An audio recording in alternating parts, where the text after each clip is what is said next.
Sveiki, ištikimieji YouTube kanalo rubrikos Europos pinigai žiūrovai. Šios dienos tema labai aktuali šiandieninėme geopolitinėme kontekste. Tai ES saugumas, ES karinis mobilumas. Pirmiausiai noriu atkreipti jūsų dėmesį į iškalbingą faktą apie ES biudžeto lėšas skiriamas ES saugumui ir gynybai. 2023 metais biudžeto skyriui saugumas ir gynyba teko tik 1,4 milijardo eurų arba 0,7% ES biudžeto išlaidų. Tik 0,7%. Neseniai paskelbtoje Europos audito rūmų ataskaitoje apie ES karinį mobilumą auditoriai daro išvadą, kad ES valstybių narių ginkluotosios pajėgos dar negali greitai ir netrukdomai judėti visoje ES. Įgyvendinant naujausią ES karinio mobilumo veiksmų planą, dėl jo koncepcijos trūkumų padaryta nepakankama pažanga ir įgyvendinimo kliūtys dar neįveiktos. Tikslas greitai ir sklandžiai ES ir už jos ribų per trumpą laiką perkelti didelio masto karinį personalą, įrangą ir reikmenis kol kas nepasiektas. Į Europos žemyną sugrįžus didelio intensyvumo karo veiksmams, ES tikslas efektyviai apsisaugoti nuo galimos agresijos ateityje. 2021-2027 metų ES biudžete pirmą kartą numatyta konkreti lėšų suma kariniams ir civiliniams dvejopo naudojimo transporto infrastruktūros projektams finansuoti. Priežastis visiems žinoma. Tai Rusijos karinė agresija prieš Ukrainą. Todėl neatidėliojant būtina užtikrinti ES strateginį karinį mobilumą.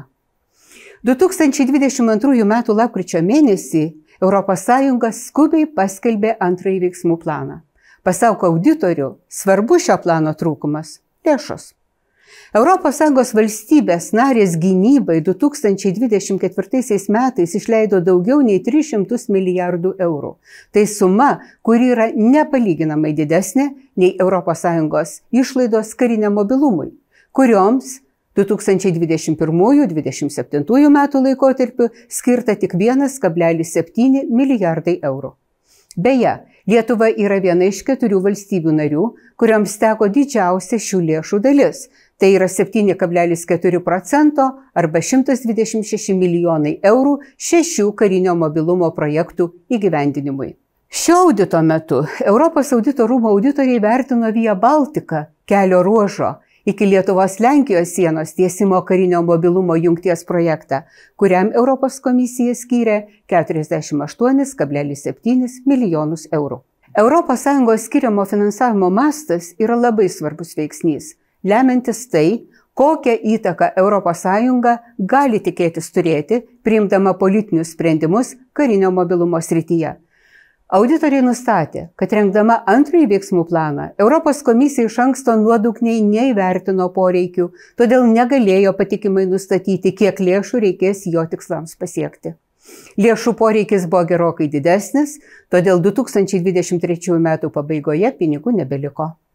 Taip susidarė didesnis nei 4 metų tarpas, kol vėl bus galima skirti ES lėšų kariniam mobilumui didinti. Tačiau ir paskirtosios lėšos nebuvo panaudotos efektyviai. Priimant sprendimus, kokius dvejopo naudojimo infrastruktūros projektus finansuoti, nebuvo pakankamai atsižvelgta į geopolitinius ir karinius veiksnius. Projektai buvo atrenkami fragmentiškai, ne visada strategiškai, svarbiausiose vietose ir neįvertinant platesnio konteksto. Be to, projektai finansavimui ES lėšomis buvo atrinkti anksčiau, nei buvo nustatyti svarbiausi prioritetai.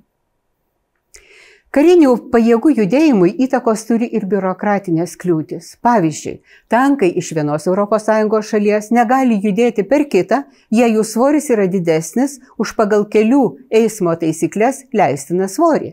Įprastomis aplinkybėmis apie tarpvalstybinio judėjimo leidimus ES šaliai turi būti pranešama prieš 45 dienas. Kita auditorių nustatyta problema – tai sudėtinga ir fragmentiška ES karinio mobilumo valdymo tvarka. Nėra vieno bendro ryšių palaikymo centro, todėl sunku žinoti, kas ką veikia. Atsižvelgdami į šiuos nustatytus trūkumus, Europos audito rūmų auditoriai siūlo gerinti ES veiksmų valdymą ir tikslingumą, kartu užtikrinant labiau nuspėjamą finansavimą. ES taip pat galėtų pasinaudoti civiliniam transportui šiuo metu skirtų ES lėšų potencialu. Tik racionalizuodama valdymo struktūras ir užtikrindama, kad plėtojant infrastruktūrą pirmenybė būtų teikiama kariniams poreikiams, ES gali sustiprinti savo karinio mobilumo pajėgumus. Tokiu būdu būtų esmingai prisidedama prie visų valstybių narių saugumo ir ES pasirengimo veiksmingai reaguoti į bet kokias būsimas krizes. Labai norėčiau pateikti daugiau informacijos, tačiau šio įrašo formatas neleidžia to padaryti. Dėkoju, kad šiandien buvote su manimi. Jei šis įrašas jums buvo įdomus ar vertingas, dalinkitės juo ir užsiprenumeruokite mano kanalą, kad ir toliau gautumėte naudingų įžvalgų apie ES reikalus. Būkime informuoti ir kartu kurkime saugią ateitį Europai. Daugiau informacijos galite rasti ir Europos audito rūmų tinklapyje. Iki kito pasimatymo.